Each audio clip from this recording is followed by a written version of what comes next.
Hi everyone, thanks so much for listening to another episode of Dogman Encounters Radio. I'm Vic Cundiff and I'll be your host for the show. Before we bring on tonight's guest, if you've had a Dogman encounter and would like to speak with me about it, whether in private or on the show, please go to dogmanencounters.com and submit a report. I'd love to hear from you. If you've had a Sasquatch sighting and would like to be a guest on Bigfoot Eyewitness Radio, please go to bigfooteyewitness.com and submit a report. All right, let's bring on tonight's guest. Tonight's guest is Melinda. Melinda, welcome to the show. Hi. Hi, thanks for coming on the show. Oh, you're welcome. Melinda, please give us a brief bio on yourself. Well, I've been working in the oil field since 2008.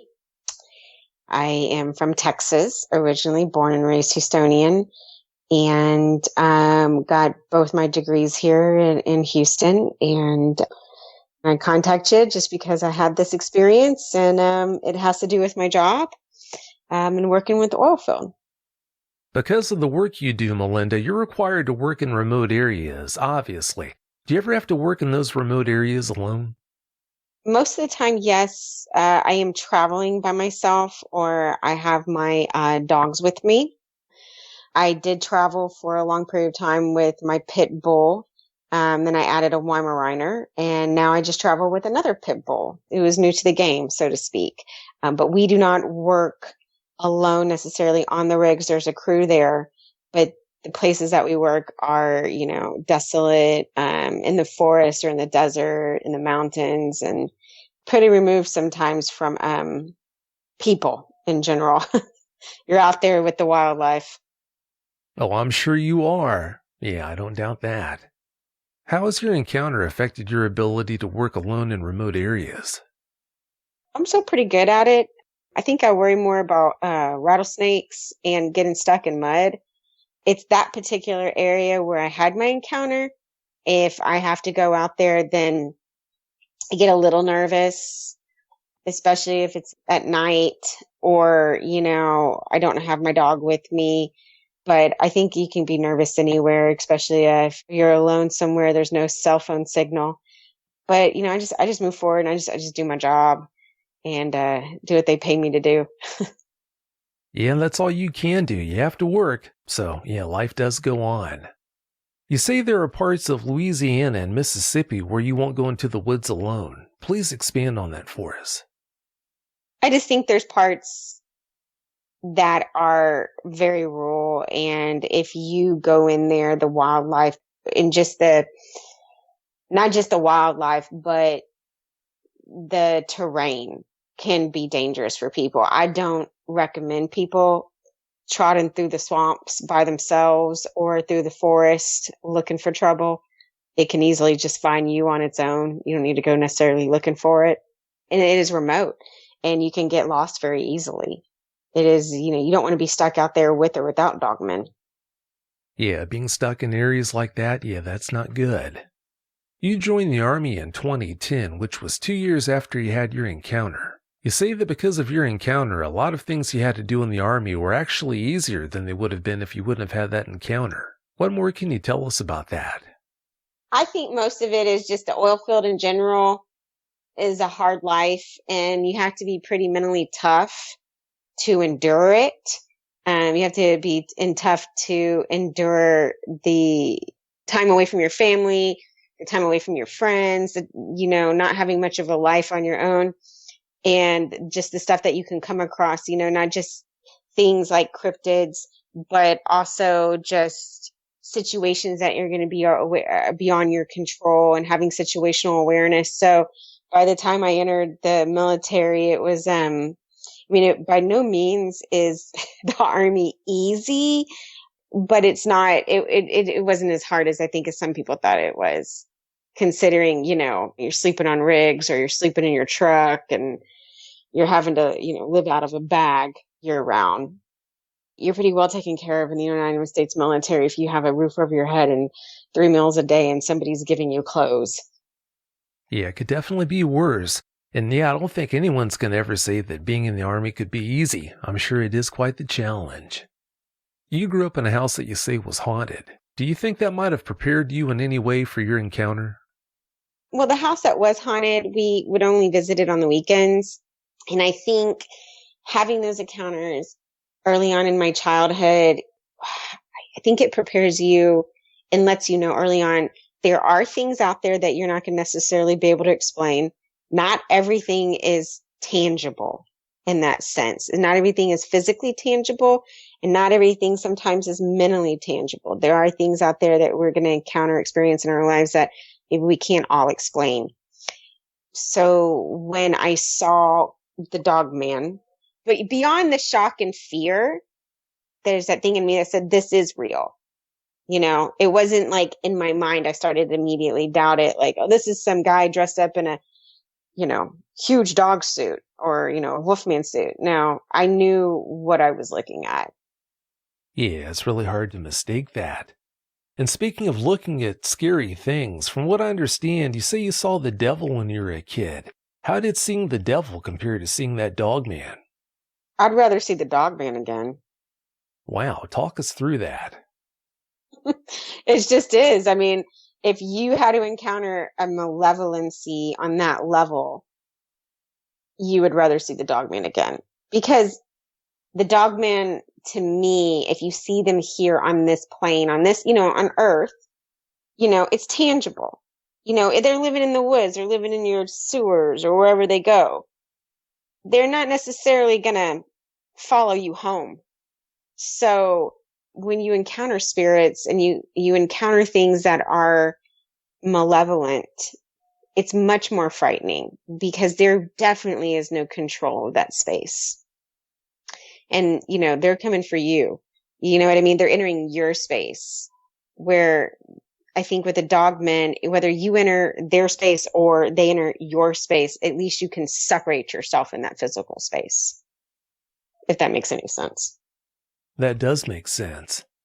Before I have you tell us about your encounter, Melinda, your dog Otis at the time played a big role in that encounter that you had. Please tell us about him before you do go on to telling us about your encounter. A white pit bull his biggest weight was 90 pounds. So he was a year and a half at the time. So I think he was, only in the 70-pound range, but he had grown to his full height. He was quite a large pit bull. He had longer legs. Best dog I've ever had. Worked on oil rigs with me for almost 10 years. His last rig was in West Virginia a few months before he passed away. He unfortunately passed away in January of 2017 from a cancer. That dog probably saw more of the lower 48 and more rural areas than most people will see in their lifetime. So, he had a good life. And he was a friendly dog, but he was also very protective of me. He's very protective of his family. And if it wasn't for him, I don't know what would have happened, because he was my co-captain as usual. He would sit in the front seat of my Dodge with his seatbelt on, just in case people think that I would let him sit up there without a seatbelt, but he had his harness and his seatbelt on all the time. And he probably saved my life that night. Wow, yeah, Otis does sound like one heck of a dog, and wow, I'm so sorry to hear that you lost him. Oh, thank you. Oh, you're welcome. Yeah, I know it's not easy. All right, Melinda, please tell us all about your encounter now. Give us every last detail that comes to mind. Okay, well, obviously you know that I've been an oil field worker, and I was called out that night to go out to a rig in Louisiana in Red River Parish, right outside of the town of Coshada, not the casino Coshada, but the actual town of Coshada. It's in central west Louisiana, across the Texas border. And I left Texas around 10 p.m. To head out to the rig. Directions indicated that it was about 20 miles or so down a farm to market road from Highway 155. I remember this because the moon was full that night. It was about third weekend in August of 2008. And it was really bright. And when you're in rural areas where there's not a lot of artificial light, if you're, have a full moon, it will light up the forest, it lights up the yard. And I was driving down 155, I turned off to my farm to market road, and it's a small 2-lane road. And I'm trying to look for this rig sign. So when they have rigs, they have very small signs, or they have like just ties on trees. They don't really want the general public out in oil rigs. They don't need you there. So they don't advertise it. And in order to find this place, it's like 1:30 in the morning. I'm going down this small highway. I'm going pretty slow. I'm going about 15 to 20 miles per hour trying to look for this tiny sign. On the right-hand side of me is kind of a bog. It's boggy. It's not a thick forest. There's water I can see in the background. This area of the country does have a lot of rivers and lakes around it. It's boggy. There's trees lining the right-hand side of the road. On the left-hand side of the road is the forest. So I knew the rig was going to be on the left-hand side, but I was scanning the road in general because I didn't know what side of the road they put the rig sign on, but I was paying attention more to my left. And again, the moon was full. It was bright. I was in my truck. I had at that time a Dodge 2500 with a crew cab diesel. It had lights on top I would use to light up any kind of area. And I had my brights on. So I had all my lights on, and I was going pretty slow.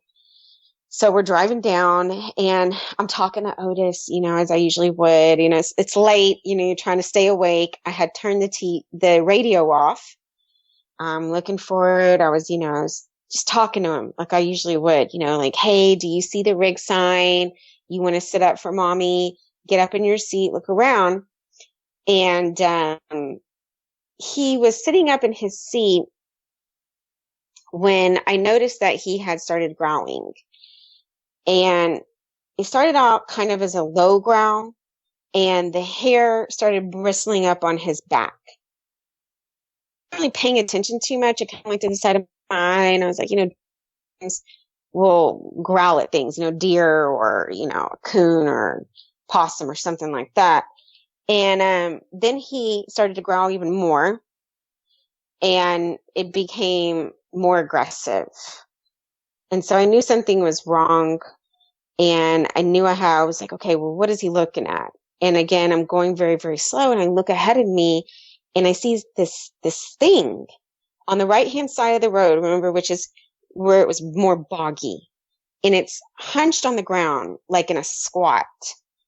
And it's just on the side of the road, and what I could tell, it looked like it was eating something, and it was huge. This was not a bear.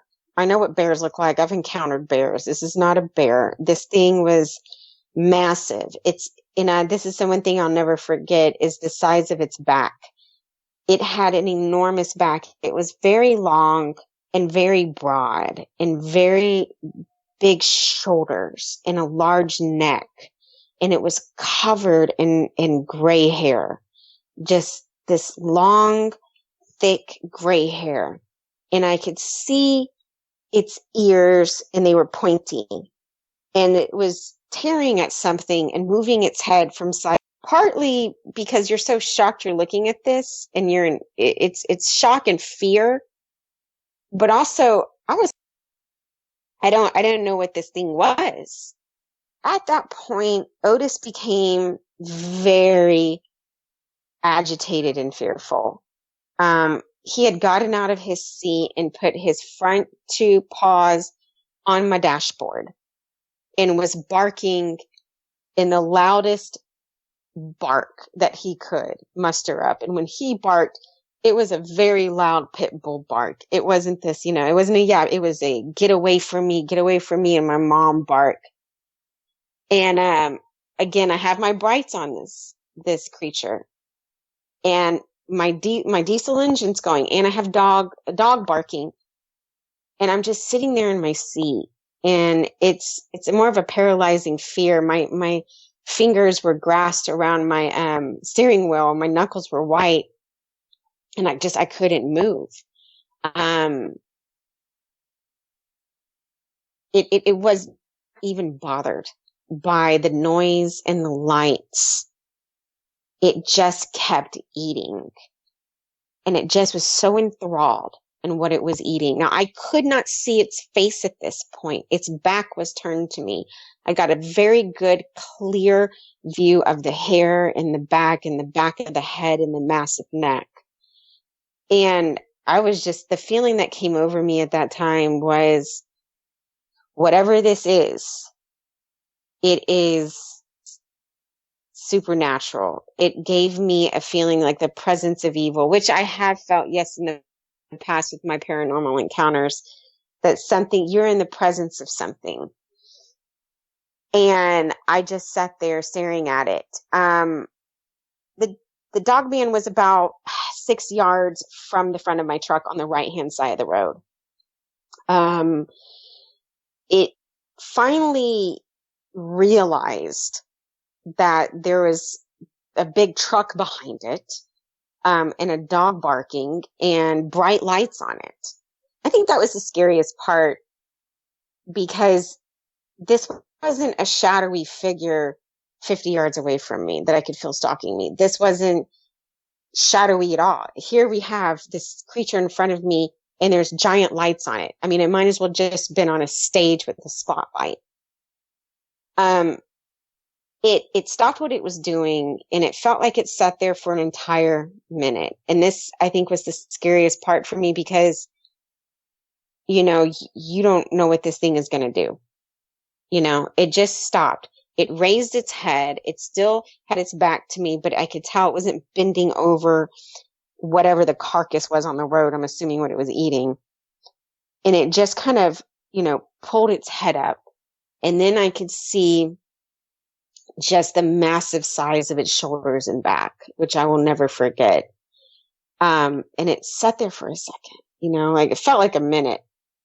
At that point, Otis is freaking out. I mean, his mouth has the teeth pulled all the way, you know, he's pulled his mouth all the way back. The teeth are exposed. He's just barking ferociously. He is spitting on the windows. He's clawing. I mean, we're talking, my dog's instincts kicked in, and he even knew whatever this thing was probably going to harm us. And, it stood up, and that's when I think that might, yeah, I mean, if we're talking just moments of fear, I could say that would definitely be, so far, my top 5 moments of fear is when that thing stood up. You could see how wide it was when it was crouching, but you didn't see how tall it was. And when it did reveal itself, so its back is towards me, it decides to stand up, still not facing me. And at the top of my truck at the time was about 7 feet, and a little over 7 feet if you added my headache rack. So I knew that this thing was over 7 feet tall, because it was taller than my truck when it stood up. It was enormous. I've never seen anything that big up close in person. I mean, maybe grizzly bears, but again, I've never been that close to, I've never been 6 yards away from a grizzly bear. So its legs were very long. It had, I wouldn't say human legs. They were more jointed, like a dog leg in the back, like a back dog leg. I could see the sides of its hands, and had these massive hands with claws at the end. And it turned its head to the side, I guess in a way to look over its shoulder. That's when I could see more of a profile of its face. And it was, a long snout, like how people have described it before, like a Van Helsing werewolf or an underworld werewolf, but not that Hollywood. But it had a long snout. I couldn't see any of its teeth. At that point in time, it had turned and started to move towards my vehicle. And I'm pretty close to it. I think maybe it got 3 steps, and I just hit the gas. I hit the gas and I just went. praying to God this thing wasn't able to run as fast as I was driving. I ended up missing the rig sign because I was driving so fast. Had to turn around on a 2-lane highway in the middle of nowhere. And if you've ever done that with a giant 2500 with an 8-foot bed, it is no easy task, because there's the fear if you get caught in the mud and there's this thing out there, you're done. I ended up going to the rig. The guy who I was working with was like, "Hey, what's wrong?" I told him what happened to a degree. I said, I saw something out there. I was hesitant at the time to say I saw a werewolf, because people are like, "Oh, okay, so you're nuts." But I'm not. I'm very aware of my surroundings. I know what I saw. But the guy at the rig was like, "If you saw something out there, just know there are bears out there, but there's also this thing's called the rougarou, or they call it the loup-garou, which, as the Cajuns say, is a skinwalker, is a dog-like creature that came over from Acadia."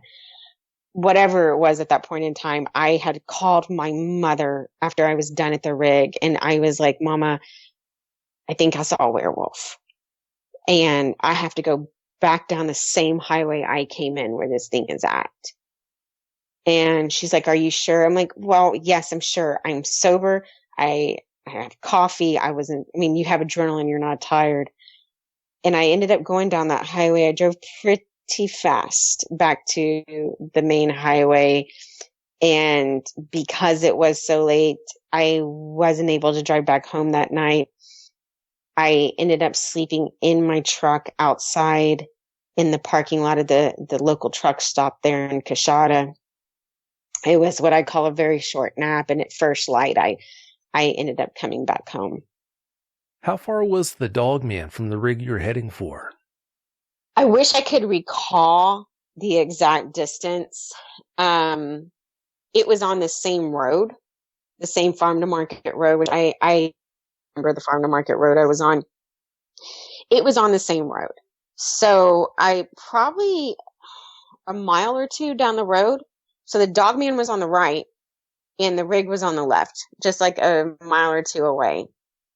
And once you turn into the road that leads you to the rig, or let's just say the clearing, because it's not technically a road, you have to drive, maybe half a mile through the woods, then you're at the oil rig. So I would say the Dogman was in definitely walking distance. A Dogman of any kind would be very foolish to walk upon a rig, I believe, if these creatures have any intelligence about them, because those rigs are filled with crews. And usually those men out there are pretty tough and they don't play around. So if this thing has any intelligence and I guess self-awareness, I think it would stay away from areas like that, or maybe locations like that for self-preservation. Well, it might come as a surprise, but I don't think they would avoid areas like that. But who's to say? You told us that when you first saw it, you could see its back. Was it facing straight away from you at that point, or at an angle? It was facing towards the foresty, boggy part. So it was on the side of the road facing that way. It was not facing the road. So that's why I could see its back. I see. That makes sense. It sounds like you're never able to identify what it was the Dogman was feeding on. Is that true? Yeah, no, I wasn't interested in figuring it out, whether it was, a deer carcass, a hog. There are so many different animals out there that it could feed on. And, I wasn't going to get out and ask. and I wasn't ready to stick around. I had no gun on me at the time. All I had was my pit bull and, some mace and maybe a pocket knife. And I think all that would have done is piss it off. If he would have come close to my vehicle, honestly, I don't even know if my Dodge Ram would have saved me. You might hit it. But I don't think I would have been able to kill it. There's no way. Yeah, well, if you didn't have any speed build up, then that would be a tall order. If Otis wouldn't have been there, do you think you would have driven right past that dog man without knowing it was there? Maybe.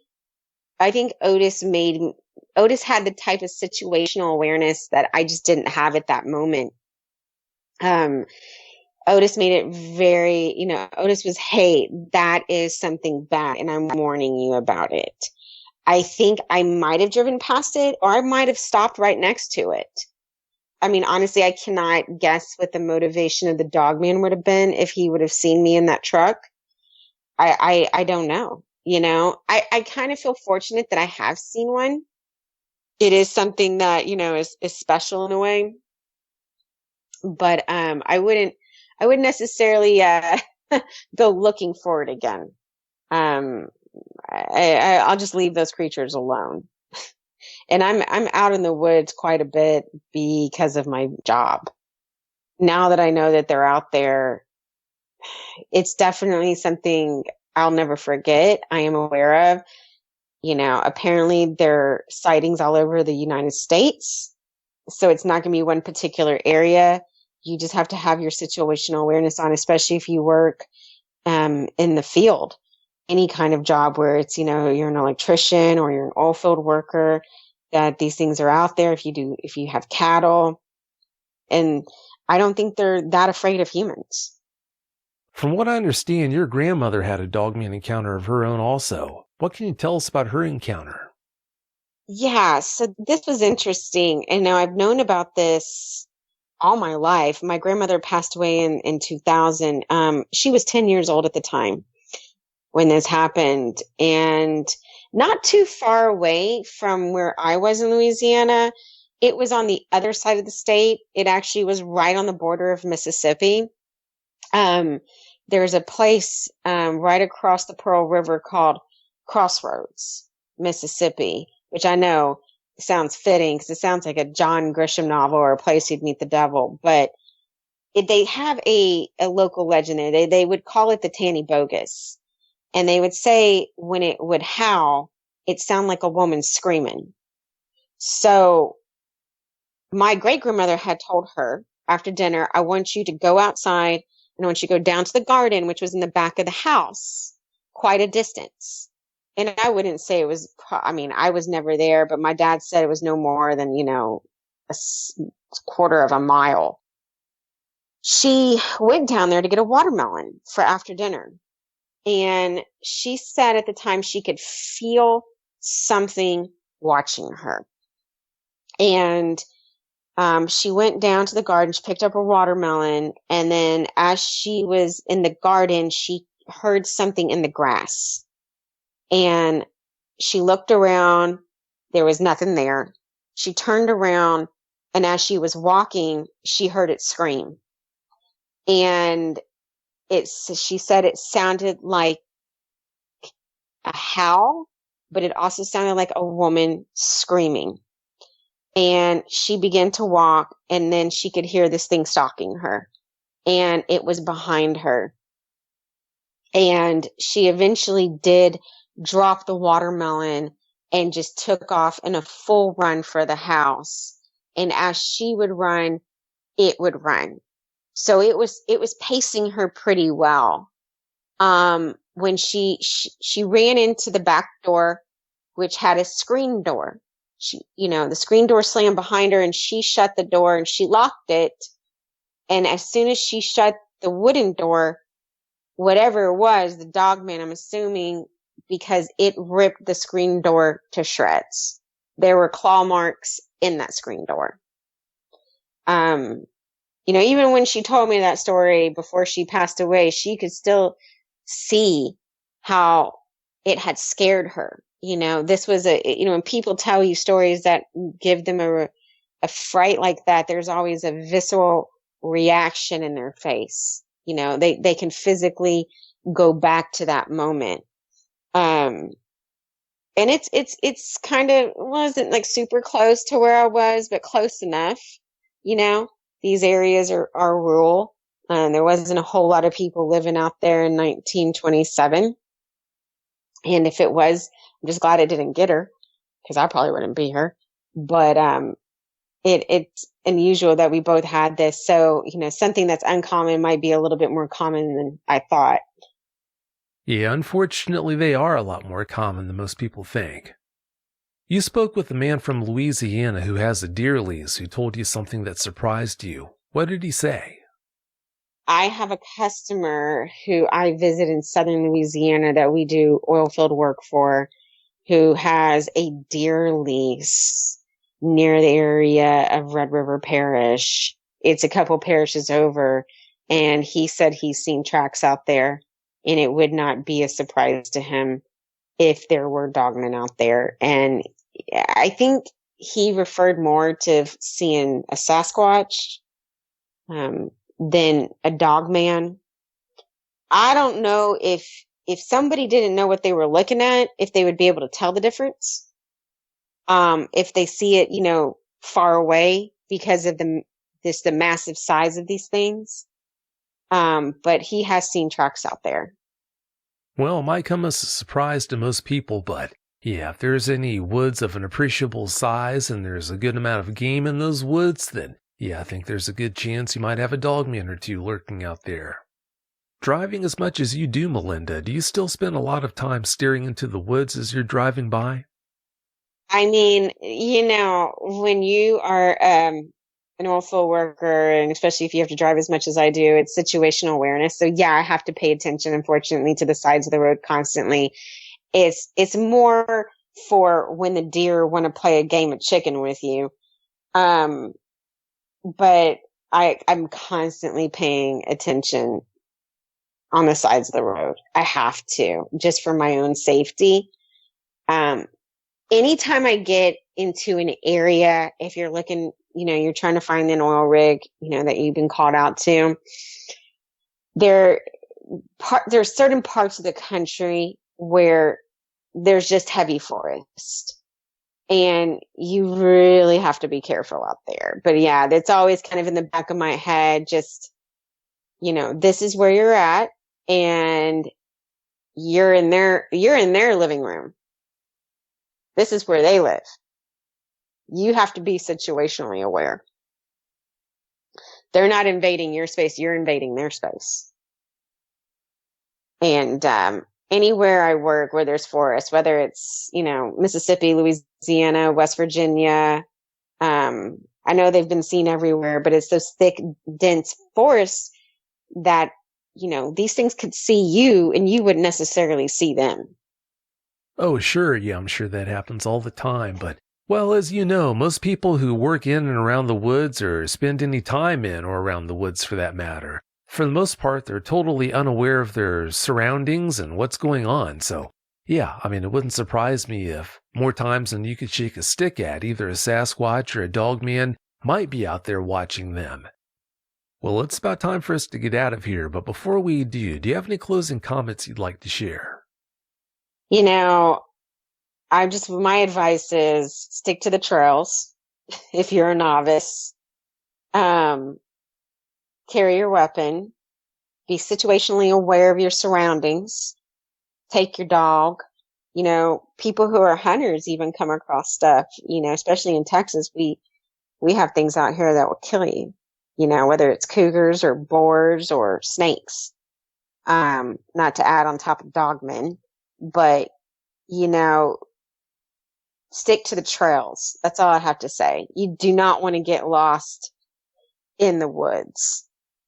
Not out in East Texas and Western Louisiana. Not with how many gators we have. I would just say I'm not much of a camper. And after that experience, I can say I have never been camping since. Well, I can understand why you haven't. Melinda, I want to thank you so much for coming on and sharing that experience with us. I really do appreciate it. No problem. I hope it's helped other people and, spread awareness, and that when you see these things, this is not, an apparition of someone's imagination. These things are real. I believe personally that they have an intelligence about them. I think they are creative. I think they are aware of us. I think they are somewhat organize themselves, of where they need to go for food and shelter. So, as long as we can respect each other's spaces, so to speak. You don't tread on me, I won't tread on you. Oh, I couldn't agree with you more. I think they're all the above. Thanks again so much for your time, Melinda. Have a great night.